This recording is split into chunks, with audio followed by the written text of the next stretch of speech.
팔복, 우리가 알고 있는 이 팔복 시리즈 중에 오늘은 7번째 날인데요. 이 팔복이라고 하는 것은 구약의 전통과 율법 제도들을 따라와서 살아왔던 이스라엘 백성들이 예수님과 함께하는 새로운 시대, 곧 하나님의 새로운 나라, 예수님께서 선포하셨던 천국을 함께 살아갈 사람들이 살아가야 할 삶의 자세들을 이야기합니다. 그 중에 첫 번째 이 팔복을 예수님께서 산상수훈을 통해서 말씀하시는데요. 이 산상수훈의 팔복은 왜 복이냐 하면 어떠한 사람들은 복이 있다라고 말씀하셨고 그 가지수가 8개이기 때문에 팔복인데 그 원어의 뜻은 보면 행복하다라는 뜻에 더 가까워요. 그러니까 이렇게 사는 사람은 행복한 사람이다 라고 말씀하시고 그 행복한 사람에게는 이런 일이 있기 때문에 더 행복해질 것이다 라고 하는 예수님의 메시지인 거죠. 오늘은 그 8가지 이야기들 중에 7번째 이야기인 평화, 또 화평을 만들어가는 사람이 되라는 말씀을 함께 나누겠습니다. 예수님이 살고 있었던 당시는 이제 로마가 온 세계를 집권하고 있었던 로마의 집권 시대이죠. 그때에 많은 사람들이 평화를 말할 때 팍스 로마나라고 하는 용어를 사용해서 로마의 평화 시대를 말하고 있습니다. 이 팍스 로마나는 왜 팍스 로마나가 됐냐 하면 왜 평화의 시대냐 하면 로마는 우리가 알다시피 매우 강력한 군사력을 갖고 있었어요. 그래서 우리가 에베소서의 말씀대로 보면 사도 바울이 우리들에게 뭐라고 얘기하고 있냐면 전신갑주를 입으라 라고 얘기했잖아요. 그 전신갑주가 로마 군인들의 모습이란 말이죠. 로마 군인들이 착용했던 갑주예요. 왜 그러냐? 그 사람들이 갑옷을 입고 로마 군인들과 전쟁을 하면 전쟁에 그 나섰던 모든 나라들은 우리나라 말로 쑥대밭이 되는 거예요. 남겨진 게 하나도 없이 다 무참하게 학살당하고 다 점령을 당합니다. 워낙 또 군사력이 강할 뿐만 아니라 그 사람들에게 주어지는 지위, 월급이라고 하는 것들도 워낙 막강하기 때문에 모든 사람들이 다 거기에 매달려서 강력한 군사력을 가질 수밖에 없었어요. 그래서 이 팍스 로마나의 시대는 뭐냐면 강력한 군사력을 가지고 너희들 까불면 죽어 이런 식으로 모든 주변의 나라들을 다 위협하면서 도저히 로마에게 더 대들 수 없도록 만들어버린 평화의 시대입니다. 그러니까요, 뭐 학교나 아니면 어떤 단체나 이런 데 보면 힘이 있고 말이 있고 또 능력 있는 사람이 다 휘어잡아가지고 더 이상 그 사람의 권력에 대해 권한에 대해 아무 행위도 할 수 없는 그런 상태를 만들어버리는 것. 그것이 이제 팍스 로마나와 같은 평화의 시대라고 우리가 볼 수 있죠. 겉으로는 전쟁이 없으니까 평화인 것 같지만 사실은 모든 사람들은 평화의 시대를 사는 것이 아니라 공포의 시대를 살고 있었습니다.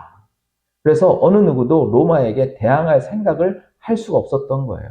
대들기만 하면 완전히 짓밟으니까. 그래서 겉으로 드러나 있기는 전쟁이 없기 때문에 평화로운 것이라 생각이 되지만 사실은 공포의 시대를 살아가는 것이죠. 또 이러한 강압에 의한 평화이기 때문에 이 로마의 힘이 깨지거나 내부에 균열이 생기거나 하면 그 평화 역시도 깨지게 됩니다. 또한 주변 국가에 더 강력한 군사력이 갖고 있는 나라가 침범하게 될 때는 그 로마의 평화도 결국 무너지게 되죠. 이것이 세계 역사들을 통해서 우리가 바라볼 수 있는 평화입니다. 사실 소련, 옛날 구소련과 미국의 체제가 양대 산맥을 온 세상이 움직이고 있을 때는 사실 우리가 역사 시간에 보면 냉전 시대라고 하는 거죠. 냉전 시대는 전쟁이 없는 시대이기 때문에 사람들이 전쟁이 없기 때문에 평화로운 시대가 아니라 전쟁이 일어날까봐 일촉즉발의 시대를 살아가고 있기 때문에 불안한 시대인 거죠. 그 시기가 길어지게 되면서 사람들은 거기에 이제 적응하게 되고 안주하게 돼서 전쟁의 위협을 잃어버리는 상태가 되는 겁니다. 그것이 바로 지금 우리나라에 그대로 내려오게 된 것이죠. 1950년에 일어났던 6.25 사건 동란을 통해서 우리나라는 전쟁을 겪었는데 38도선 군사 분계선을 중심으로 해서 남과 북이 나누어지고 전쟁이 휴전이 돼버린 거죠. 그러니까 종전이 된 게 아니라 휴전이 된 거예요. 전쟁은 언제든지 다시 발발할 수 있는 위태로움 안에 우리나라가 있습니다. 지난 정부에서 뭐 종전선언을 하려고 했었잖아요. 사실 종전선언을 한다고 해서 전쟁이 사라진 것이거나 위협이 사라진 게 아닌 거죠. 그러니까 이것은 형식적으로 마치 팍스 로마나와 같이 전쟁을 하지 않을 뿐이지 평화의 시대가 온 것은 아니라는 것을 우리는 알고 있습니다. 그래서 말로만 선포되는 종전이 아니라 실제 모든 상황과 그 뒤에 파생되는 일들까지도 다 정리돼야 그게 종전이 되는 것이지 말로만 선언하면 되는 게 아니지 않습니까? 여러분들도 삶에도 우리가 평화라고 해서 화해만 한다고 해서 완전한 평화가 이루어지지 않는 것과 마찬가지인 거죠. 그런 이 불완전한 평화의 시대, 겉으로는 전쟁이 없어서 평화롭지만 사실은 언제든지 짓밟힐 수 있고 전쟁이 터질 수 있는 그 위협 가운데 있는 이 예수님 당시의 팍스 로마나 시대에 예수님은 하나님의 나라를 말씀하시는 거예요. 새로운 나라를 말씀하시는 거예요. 그러면 사람들 마음속에는 어떤 마음이 드러납니까? 불편한 마음이 드러나죠. 왜냐하면 이거 잘못했다가 로마에 덤볐다가 우리 다 어떻게 되는 거 아니야? 큰일 나는 거 아니야? 이런 불안한 마음이 일어나게 되는 거죠. 그래서 당시에 집권자들, 종교적인 집권자들은 무리를 빚어내는 많은 사람들, 또 사람들을 모아 선동하는 사람들을 굉장히 주의 깊게 보았고 그 사람들을 하루빨리 역사 속에서 사라지게 하려고 노력을 했어요. 그러니까 그런 역사적 배경 안에 예수님께서 돌아가셨다는 사실도 우리가 기억해야 합니다. 그러면 예수님께서는 이 시대의 사람들에게 새로운 평화, 팍스 로마나가 아닌 하나님으로부터 시작된 샬롬, 에이레네라고 하는 이 평화를 말하기 시작하는데 그 평화를 만들어가는 사람, 그 평화를 이루어가는 사람이 어떤 사람이라고 일컬음을 받게 되느냐? 하나님의 아들이다라고 일컬음을 받게 된다라고 하는 이 복, 행복에 대한 이야기를 하시는 겁니다. 예수님께서 말씀하셨던 이 화평은 샬롬하고 같은 말이에요. 샬롬은 구약시대부터 내려온 이 평화의 개념인데 이 평화는 하나님과 이웃과 민족과 모든 삶의 영역에 있어서 하나님의 통치에 의해서 이루어지는 완전한 평화를 말합니다. 그래서 싸움도 그치고 전쟁도 그칠 뿐만 아니라 상호 간에 문제가 없는, 오해도 없고 또 서로 간에 알력이나 다툼도 없는 상태, 그리고 사랑의 상태, 죄가 있어도 죄를 다 용서하고 수용하고 받아주어진 화해의 상태를 바로 이제 샬롬이라고 이야기하거든요. 그렇기 때문에 상대방에게 친절을 베풀거나 너그럽게 대하거나 아니면 사이좋은 사이를 유지하는 일, 이런 것들을 떠나서 더 깊은 친밀한 관계를 말하는 것이 화목의 관계, 샬롬의 관계인 거예요. 길 가는 사람과 여러분 모르는 사람과 아무 말도 하지 않고 부딪히지도 않고 다투지도 않아요. 그런데 그 사람과 내가 평화의 상태입니까? 왜 이렇게 말이 없으세요? 아무런 상태가 아니잖아요. 그거는 평화의 상태라고 화평의 상태라고 말할 수 있는 게 아닙니다. 관계가 있는 사람인데 그 사람과 나와의 관계가 좋은 거예요. 선행을 베풀어도 그 사람과 나와의 관계가 있을 때 선행을 베풀고 그 선행이 수용이 될 때 그것이 진정한 평화로 이루어지는 것이지 정말 생판남에게 처음 낯설은 사람과 어떻게 우리가 평화를 유지할 수 있겠습니까? 그래서 제일 평화를 유지하기 어려운 때가 언제냐 하면요. 혼자 여행을 가는데 옆자리에 낯 모르는 사람이 앉았을 때가 제일 불편해요. 그런데요. 그 사람과 편안해지는 방법이 있습니다. 그건 뭐냐면 관계를 맺기 시작하면 돼요. 물건을 나누기도 하고 먹을 것을 나누기도 하고 이야기를 나누게 하고 그렇게 하다 보면 어떻게 됩니까? 조금씩 그 관계가 서먹서먹했던 관계가 편안해지죠. 어떤 경우에는 여행을 마치는 동안 마치고 헤어질 때 다음에 서로 만나기로 약속하게 되는 일들도 간혹 생기기도 합니다. 바로 이게 평화, 이게 화평을 만들어가는 노력인 거죠. 화평을 만들어가는 사람은 하나님과 이웃과 평화를 만들어가는 사람임을 예수님께서 말씀하셨습니다. 무엇보다도 하나님과 인간 사이의 관계를 평화롭게 만드는 일에 솔선수범하고 나서서 일하는 사람, 그 사람을 예수님은 하나님의 아들이라 불려질 것이라고 말하는 거예요. 이 화평이라고 하는 것은 평안, 평강, 평화 이런 말과 이제 같은 의미를 내포하고 있는데요. 이 모든 화평 안에는 반드시 나타나야 되는 게 뭐냐 하면 두 가지가 있어요. 첫 번째는 진실성이에요. 진실함이 없는 평화는 우리가 평화라고 할 수가 없죠. 그것은 의도가 있는 평안이고 그것은 모략일 수 있다는 겁니다. 내가 편안하기 위해서 어떤 의도를 가지고 숨긴 의도를 가지고 다른 사람과 평화롭게 대한다. 자칫하면 너무 오버해서 말하면 사기일 수도 있어요. 그렇죠? 평화를 가장한 사기로 우리가 다가오게 되기도 합니다. 의도가 있다면. 그렇기 때문에 모든 평화에는 반드시 진실성이 있어야 하는 거예요. 두 번째 평화가 갖고 있는 특징 중에 하나는 뭐냐 하면 바로 개방성이에요. 그 평화 안에 누구든지 들어올 수 있고 누구든지 그 평화를 함께 공유할 수 있어야 합니다. 아무에게나 열려지지 않는 소수의 사람만의 평화는 진정한 평화일 수 없죠. 그렇죠. 가정 안에서의 평화로운 가정이 있는데 그들만 평화로워요. 그런데 다른 사람들과 만나면 다른 사람들은 불편해져요. 그것은 이기적인 것이고 그 가족만의 독특한 문화의 풍경이 될 수 있습니다. 진정한 평화는 공개되어 있어야 하고 그 평화를 함께 나눌 수도 있고 그 안에 들어올 수도 있는 것, 그것이 진정한 평화죠. 그런 면에 있어서 하나님 안에서의 평화, 예수님께서 말씀하신 평화는 이 두 가지 요건을 모두 다 만족합니다. 예수님 스스로가 내가 곧 진리요, 내가 곧 생명이고 내가 곧 길이다 말씀하시면서 진실성, 그 하나님의 진실성이 그 예수님께서 만드신 평화 안에 있기 때문입니다.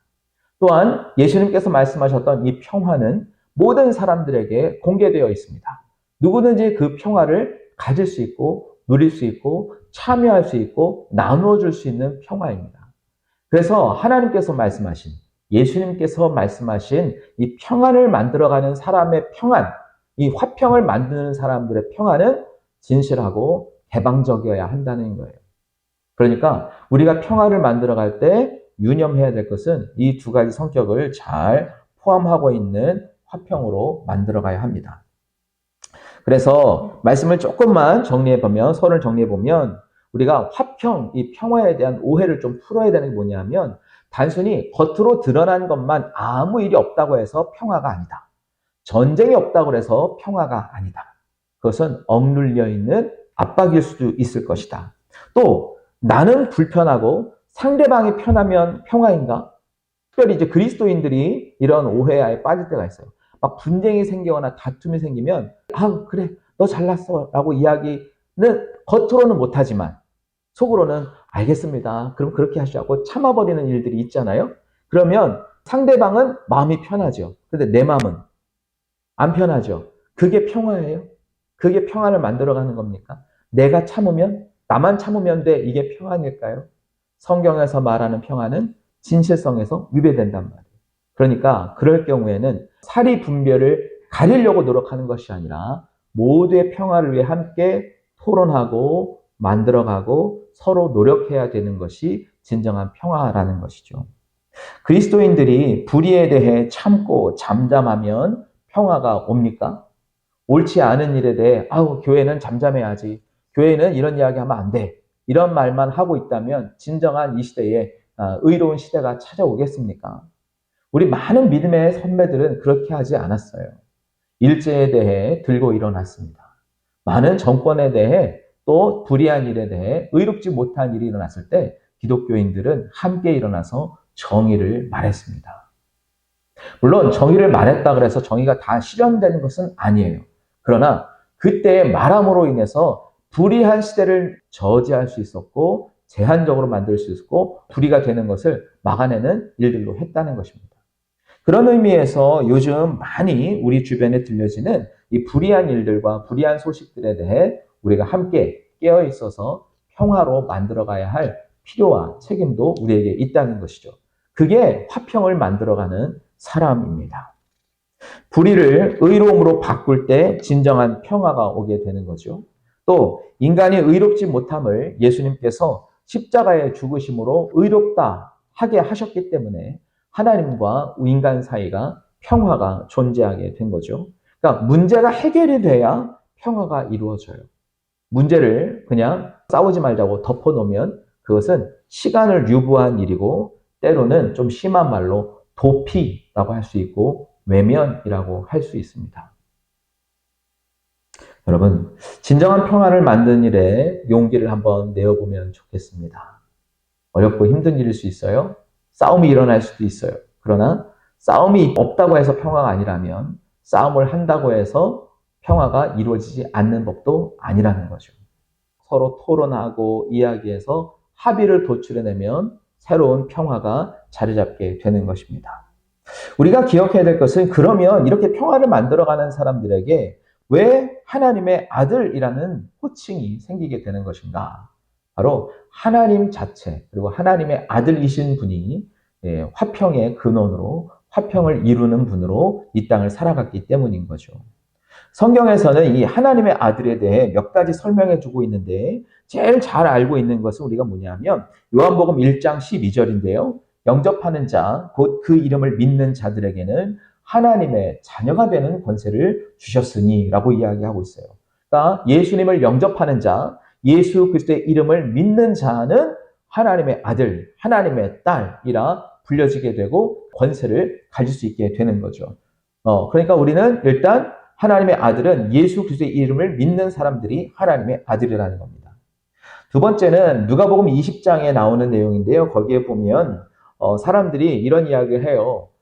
첫째, 둘째, 셋째 형제들이 있었는데 다 아이를 못 낳고 다 죽었어요. 첫째 형제의 부인이 7명의 형제들과 함께 다 결혼을 해서 천국에 갔습니다. 정말 부활이 있다면 이 여인은 누구의 부인으로 살아야 합니까? 라고 이야기했을 때 예수님께서 뭐라고 얘기하셨냐? 그게 누가복음 20장에 있는데요. 저 세상과 죽은 자 가운데서 부활함을 얻기에 합당히 여김을 받는 사람들은 장가가고 시집가는 일이 없다. 그들은 다시 죽을 수도 없다. 왜냐하면 이들은 천사와 동등이다. 부활의 자녀로서 하나님의 자녀임이라 그랬어요. 그러니까 부활할 수 있는 자격과 믿음이 있는 사람이 하나님의 자녀라는 거죠. 그러니까 예수님을 믿음으로 인해서 예수를 통해서 하나님 나라에 들어갈 수 있는 확신이 있는 사람. 그래서 하나님 나라에 함께할 사람들이 바로 하나님의 자녀가 된다는 겁니다. 빌립보서 2장 15절에는 또 하나님의 자녀에 대해 뭐라고 이야기하고 있냐면 흠이 없고 순전하여 어그러지고 거스러지는 세대 가운데서 하나님의 흠 없는 자녀로 세상에서 그들 가운데 빛들로 나타내며 라고 이야기하면서 세상에 빛으로 나타나는 사람들이 흠 없는 하나님의 자녀라는 거예요. 그러면 이 세상에 빛들로 나타난다라고 하는 말은 바로 어디서 차용이 되었냐 하면 마태복음 5장에 보면 너희는 빛이라 소금이라 이야기하셨고 빛은 등경 아래에 있는 것이 아니라 등경 위에 두나니 저희의 선한 행실을 통해서 빛을 비추어서 사람들이 하나님 앞에 영광을 돌리게 하라 하는 말씀이 있거든요. 이 선한 행실들을 행하는 사람들이 하나님의 자녀라는 거예요. 선한 행실을 통해서 비친 우리의 삶을 살아내는 사람. 그것이 바로 하나님의 자녀인 거죠. 로마서 8장에는 또 뭐라고 이야기하고 있냐면 하나님의 영으로 인도함을 받는 사람은 곧 하나님의 아들이라 그랬어요. 그러니까 우리가 하나님의 영으로 인도함을 받는 사람은 어떤 사람이어야 합니까? 성령의 이끌림을 받는 사람, 성령 충만한 사람, 성령을 통해서 살아가는 사람, 그런 사람이 하나님의 아들이라는 거예요. 자, 바꿔 말하면 평화를 만들어내는 사람들은 이런 사람들인 거예요. 하나님의 아들인데 하나님의 아들은 예수를 믿는 사람, 부활에 참여할 수 있는 사람, 이 세상에 선한 행실로 살아가는 사람, 성령으로 인도받는 사람이 하나님의 아들인데 다른 사람들이 우리가 평화를 만들어 나가는 모습을 보면 우리를 이런 사람으로 여기고 부른다는 거예요. 아, 저 사람은 예수님을 믿는 사람이구나. 아, 저 사람은 선한 일을 행하는 사람이구나. 아, 저 사람은 부활에 대한 소망이 있는 사람이구나. 아, 저 사람은 정말 하나님의 성령의 이끌림을 받는 사람이구나. 라고 우리가 무언가를 제시하거나 주장하지 않아도 사람들이 일컬을 뿐만 아니라 하나님도 일컬어 주신다. 말씀하시는 겁니다. 무엇을 하면? 평화를 만들어내게 되면, 평화를 이뤄가는 사람들이 되면. 그런데요, 참 안타까운 것은 우리가 하나님의 자녀인 것을 로마서는 다시 한번 증명해 주는데, 성령이 친히 우리의 영과 더불어 우리가 하나님의 자녀인 것을 증언하시나니, 자녀이면 또한 상속자, 하나님의 나라의 상속자, 곧 하나님의 상속자요, 그리스도와 함께한 상속자니, 우리가 그와 함께 영광을 받기 위하여는, 상급을 받기 위하여, 상속을 받기 위하여 함께 받아야 할 게 있는데, 그게 고난도 함께 받아야 하느니라 이렇게 써 있어요. 평화를 만들어내기 위해서는 때로는 고난도 함께 찾아오게 된다는 겁니다. 그게 때로는 불의와 맞서는 싸움일 수도 있겠고, 선한 행실을 나타내기 위한 우리의 수고가 될 수 있겠고, 교회 안에서의 우리의 헌신이 될 수 있겠고, 이 세상에서의 다른 사람들과의 친밀한 관계를 유지하기 위한 우리의 손해일 수도 있다는 거예요. 때로는 억울함일 수도 있을 거예요. 그러나 이 고난이 우리에게 동반이 될 때, 우리가 고난에 함께 참여함으로써 하나님의 평화를 이 땅에 실현해내면, 그때야 우리가 하나님의 아들로서, 하나님의 자녀로서의 가치를 사람들이 발견하게 된다는 겁니다. 자, 그러면 우리가 어떤 부분에 있어서 이 평화를 이 땅에 만들어낼 수 있을까 고민을 해봤는데요. 뭐 다른 사람과의 관계나 아니면은 또 하나님과의 관계, 또 개인적인 관계 다 있을 거라고 생각을 합니다. 저는요, 우리가 화평을 이루어가야 하는 세 가지 차원의 이야기, 대상에 대해서 이야기를 하면서 오늘 말씀을 정리해 볼까 합니다. 첫 번째는 뭐냐면 자기 자신과의 평화예요. 사람이 자기 자신과 평화롭지 못하면 다른 사람과 평안을 만들어낼 수가 없습니다. 내가 불안하고, 내가 불편하고, 내가 마음에 들지 않는데 어떻게 다른 사람과 화평을 만들어낼 수 있으며 평화를 만들어낼 수 있겠습니까? 내가 불편한데요. 내가 지금 너무 속상한데요. 내가 내 자신이 마음에 안 드는데요. 어떻게 평화를 만들어 갈 수 있겠습니까? 그래서요, 여러분 무엇보다도 자기 자신과 평화를 이루어 가시고 만들어 가시길 바랍니다. 여러분 혹시라도 많은 생각이 올 때, 우리가 흔히 말하는 5만 가지 생각이 다 쳐들어올 때, 우리의 막 생각 안에 다 들어올 때 가장 불안하고 힘들 때 아닙니까? 우리가 가장 불안을 느낄 때 우리는 사실 마음에 평안이 사라지게 되죠. 그래서 우리가 염려가 찾아올 때 우리의 내면에 있어서의 평화를 찾아내기가 어렵습니다. 그래서 예수님께서는 우리에게 한마디로 딱 말씀하셨잖아요. 너희 염려 다 누구에게 맡겨라? 내게 맡겨라. 내게 맡겨라. 염려를 누구에게 믿음을 가지고 맡기는 경우에는 평화롭고 안전할 수 있다는 거죠. 어떤 개인적인 노력도 해야 할 필요가 있습니다. 예를 들면 숨고르기 같은 것을 한다던가, 또 우리 안에 어떤 치밀어 오는 화를 참아내기 위해 잠시 공간을 이동한다든가, 시간의 여유를 갖는 개인적인 노력도 필요하겠죠. 때로는 우리가 홀로 있는 시간이 필요할 수도 있습니다. 생각을 정리하고 마음을 정리해야 하는 시간들이 좀 필요할 수도 있을 거예요. 끊임없는 세상의 소리, 또 우리를 불안하게 하는 이 시세에 대한 이야기가 올 때 우리는 의도하지 않은 불안함에 빠지게 될 수도 있습니다. 신문이나 TV, 또 스마트폰 같은 것을 잠시 내려놓고 아주 침묵 가운데 하나님과 대면해야 할 때도 우리에게 필요합니다. 매일매일의 어떤 바쁘게 또 너무 힘들게 살아가는 그런 시간들 중에서라도 잠시라도 짬을 내어서 내 자신과 내 스스로와 대화할 수 있는 시간, 때로는 침묵 속에, 때로는 고요 속에 있는 그 시간이 우리의 마음을 평화롭게 만드는 시간이 됩니다. 거기에 반드시 추가해야 될 것은 바로 하나님과의 대화의 시간인 거죠. 그 시간에 완전한 평화를 갖고 계시는 그 하나님과의 관계를 우리가 회복하기 시작하면 우리의 내면에는 진정한 평화가 일어나게 됩니다. 우리의 내면의 평화를 깨트리는 것 중에 또 하나가 뭐냐면 바로 내 안에 있는 나만의 상처예요. 이것은요, 감추어져 있고 덮어져 있고 다 치료되었다고 생각하지만 어느 날 똑같은 일이 재현이 되거나 똑같은 사건이 나타날 때 이상하게 재발되고 재현이 되죠. 그런데 그 그것은 내가 상처를 인정할 때 그 상처에 마주대하고 그 상처를 인정하기 시작할 때 그전보다는 조금 더 완화되고 조금 더 이 상처를 다스릴 수 있는 상태로 변화가 되더라고요. 그래서 내면의 우리의 평화를 유지하기 위해서는 우리의 상처를 마주해야 하는 일도 필요합니다. 그 상처를 겪어내야 하는 노력도 필요합니다. 때로는 그 상처와 격하게 싸울 것은 아니지만 내가 품어야 할 수 있다면 품어야 되기도 하겠죠. 그렇게 해서 우리 안에 그런 상처를 마주할 수 있는 시간과 그 상처를 해결할 수 있는 해결책을 하나님으로부터 찾아내서 그것이 우리의 내면의 질서로 자리 잡을 때, 혼란 속에 있는 것이 아니라 순서에 맞는 질서로 자리 잡을 때 우리는 평화로워집니다. 제일 가정주부들이 평화로울 때가 언제인가 제가 생각을 해봤어요. 봤더니요.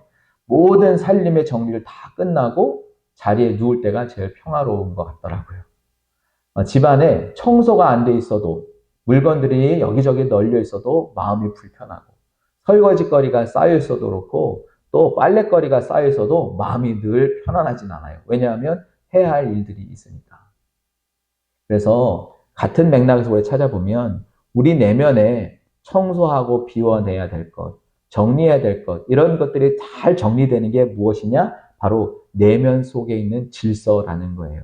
있어야 할 곳에 있고, 생겨야 할 것이 있고, 상처가 났지만 받아들이고, 그래서 그것에 대해 인정하고, 더 이상 바꿀 수 없는 일에 대해 거기에 대해서 인정하고, 그것을 내버려 두고 수용하는 것. 그런 것이 우리 안에 내면에 일어났을 때 우리는 평화를 얻게 됩니다.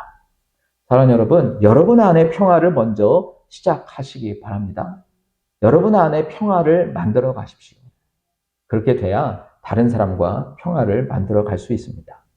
이 다른 사람과, 특별히 이웃과의 평화는 어떻게 이루어지는가? 아까도 잠시 말씀드렸는데요. 이웃과의 평화는 남 모르는 사람과의 평화를 만들어가는 것이 아니라 아는 사람과의 평화를 만들어가는 게 중요합니다.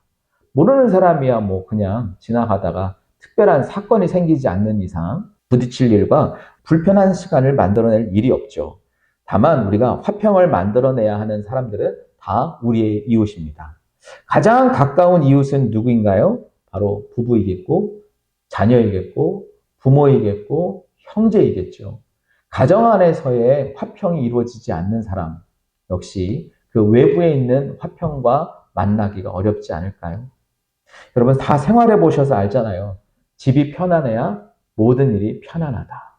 가정 안에서 내 가장 가까운 이웃인 여러분의 가정에 있는 함께 사는 그 이웃과 먼저 편안해지시기를 바랍니다.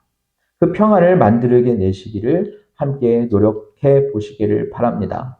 그렇게 평화를 만들어내는 것은 아까 말씀드렸던 것처럼 한 사람이 일방적으로 참거나 부모나 자녀가 참는 것으로 되는 것이 아니라 함께 하나의 목적을 가지고 함께 평안해져야 되는 거예요. 그래서 때로는 어느 누군가가 먼저 말을 걸어야 하는 용기가 필요할 수 있겠고, 때로는 어떤 사람이 포기해야 하는 아쉬움이 있긴 하겠지만, 그것을 통해서 모두가 함께 행복해지는, 함께하는 평화를 찾아가야 되는 겁니다. 샘터에 목을 축이려고요, 동물이 찾아왔어요. 사자하고 염소가 목이 말라서 물가에 왔습니다. 그런데 누가 먼저 왔는지가 중요하잖아요. 우리도 그러니까 사자가 먼저 왔냐 아니면 염소가 먼저 왔냐, 그래서 누가 서로 물을 먼저 마실 것이냐라고 싸웠는데 뿔로 사자를 들이받기도 하고 이 사자가 그냥 날카로운 손톱으로 염소를 막 해치기도 하고, 그러니까 이렇게 하다가는 둘 다 죽겠다 할 만큼 아주 치열한 싸움이 있었다고 해요. 그래서 이 한참 싸우다가 도저히 안 되겠다, 잠시 쉬었다 싸우자 그래가지고 쉬었는데 그 사이에 누워서 하늘을 보니까 저 위에 독수리가 뱅뱅 돌고 있는 거예요. 둘이 깨달은 거예요. 독수리가 우리가 죽으면 누구 먹으려고 지금 뱅뱅 돌고 있구나. 그래서 어떻게 했느냐. 자칫 뜨다가는 우리 둘 다 큰일 날 수 있으니까 이제 그만하고 우리 같이 함께 먹자. 그래가지고 사자하고 염소하고 함께 화해했다고 합니다. 뭐 우화이기는 하겠고 누군가가 꾸며낸 이야기일 수도 있긴 하겠지만 어느 누구의 욕심을 내려놓고 자기의 기득권을 내려놓고 서로가 함께 상생할 수 있는 방법을 찾아가는 것. 그것이 또 하나의 화평을 이루어가는 방법입니다. 그러니까 사람과 내가 아는 사람과 만났을 때 많은 분쟁과 다툼이 있지만 그것을 내 주장만, 내 의로움만, 나만 맞다고 서로 싸우는 것이 아니라 그것을 잠시 뒤로 물어놓고 함께 살아갈 수 있는 방법을 찾아가는 것. 그것이 평화를 이루어내는 첫 번째 걸음이라는 것이죠. 학교에서 아이들이 치고받고 싸우죠. 누가 잘했든 잘못했든 어쨌든 치고받고 싸워요. 저도 싸워봤어요. 그런데 분명히 승패는 갈라져요. 더군다나 선생님이 와서 아직 승패가 갈라지기 전에 둘을 화해시키면 한 사람은 분하고 한 사람은 시원합니다. 무슨 얘기인지 이해되시겠죠? 그거는 완전한 평화가 아니라는 거예요. 서로가 진정으로 잘못을 이해하고 수용하고 화해하고 강요된 화해가 아니라 서로 합의된 화해가 이루어질 때 조금은 억울하기도 하지만 그 상태를 받아들일 수 있는, 수용할 수 있는 상태가 되는 것이고, 때로는 상대방에게 너무 내가 심한 건 아닌가 미안해하는 마음이 느끼는 가책이 다가올 때 우리는 완전한 평화 앞에 나아가게 될 수 있는 것이죠. 그래서요, 성경은 우리에게 말하고 있어요. 모든 사람과 더불어 화평함과 거룩함을 따르라. 히브리서에서는 이렇게 하지 아니하면 아무도 주를 보지 못하리라 까지도 말씀하고 있습니다. 여러분, 우리 가족 안에서, 이웃 안에서, 또 때로는 우리의 회사나 우리의 만남들 가운데서 혹시라도 다툼과 분쟁이 있을 때 화해로 나아가고 평화로 나아가는 저와 여러분 되기를 바랍니다. 무엇보다도 우리는 하나님과의 화평을 이루면서 살아야 하겠습니다. 사실 인간은 죄를 짓기 시작하면서부터 하나님과 멀어지고 하나님과 맞대할 수 없었죠. 왜냐하면 우리는 알고 있어요. 에덴 동산에서 죄 짓자마자 아담이 하나님을 피했거든요. 평화의 시대가 된다면, 부끄러움이 없다면 얼마든지 하나님을 얼굴로 마주 대할 수 있고 하나님이 아담아! 라고 불렀을 때 예 하나님! 라고 대답할 수 있었는데 대답은 했지만 하나님을 만나러 나오진 못했죠. 무언가 잘못되어 있고 평화가 깨졌다는 겁니다. 그래서 그 깨어진 평화를 만들기 위해 다시 복원시키시고 다시 평화의 단계로 만들기 위해 하나님 스스로가 하신 일이 있는데 바로 무엇이냐 하면 자기 아들을 희생하는 일이었어요. 그래서 예수님은 스스로를 희생함으로써 하나님이 원하시는 인간과 하나님 사이에 화목할 수 있는 길을 만들어 놓으신 거죠. 이제는 우리가 그 하나님과의 평화를 만들어 가야 합니다.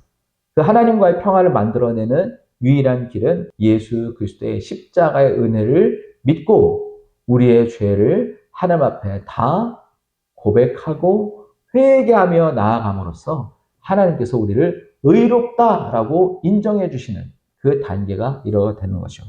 다른 게 없어요. 그냥 하나님 잘못했어요. 그러면 해결이 되는 건데 이 잘못했어요 라고 하는 말을 못하는 우리의 똥꼬집, 우리의 무지, 이것을 내려놓으면 하나님은 우리와 화목해 하실 것입니다. 화평의 길이라는 건 때로는 어렵지만 포기할 수 있는 길이 아니에요. 포기하면 안 되는 길인 거죠. 반드시 만들어내야 합니다. 그렇지 않습니까? 여러분, 불안할 수밖에 없는 시대를 살고 있다면 해결해야 되지 않겠습니까? 가정에서 싸움이 일어났다면 언제까지 그 싸움을 해결하지 않고 화해하지 않고 평화를 만들지 않고 살아갈 수 있겠습니까? 교회 안에서는 어떻습니까?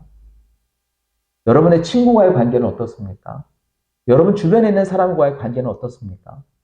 다툼이 일어나고 분쟁이 생기고 싸움이 일어났을 때 그것을 계속해서 그것을 유지해 나가고 편안한 사람 한 사람도 못 봤어요. 이겨도 불편하고 저도 억울하고.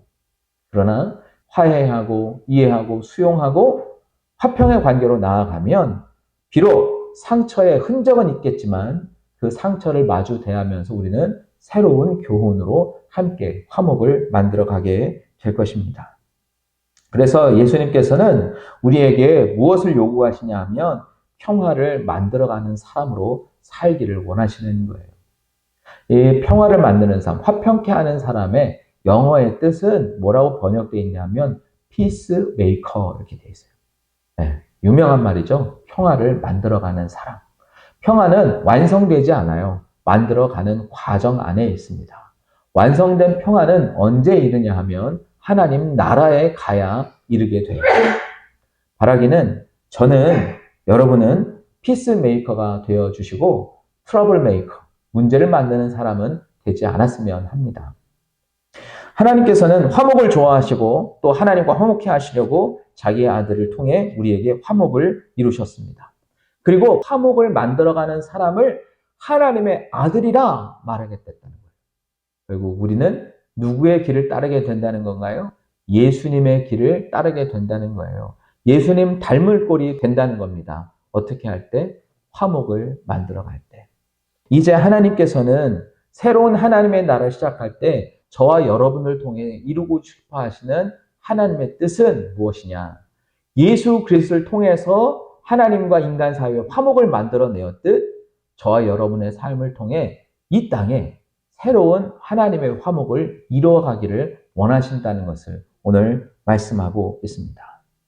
여러분, 이제 예수님의 차례에서 우리의 차례로 바톤이 넘겨졌습니다. 우리는 예수님의 평화의 삶, 화목을 만들어내는 삶을 함께 살아가야 하는 책임과 순서가 우리에게 닿았다는 거예요. 왜냐하면 우리는 이미 하나님의 아들, 딸 아닙니까? 그동안 미루었던 화평케 하는 일, 화목을 만들어내는 일을 저와 여러분이 함께 시작해 나갈 때 우리의 삶을 통해서 이 땅과 내 개인과 이 가정 안에, 교회 안에 진정한 화평이 시작될 줄 믿습니다. 화평은 완성된 것이 아니라 완성해 나아가는 거예요. 날마다 완성되는 거예요. 오늘도 진행 과정 중에 있는 이 평화를 함께 만들어가는 우리 모두가 되기를 예수님의 이름으로 축원합니다.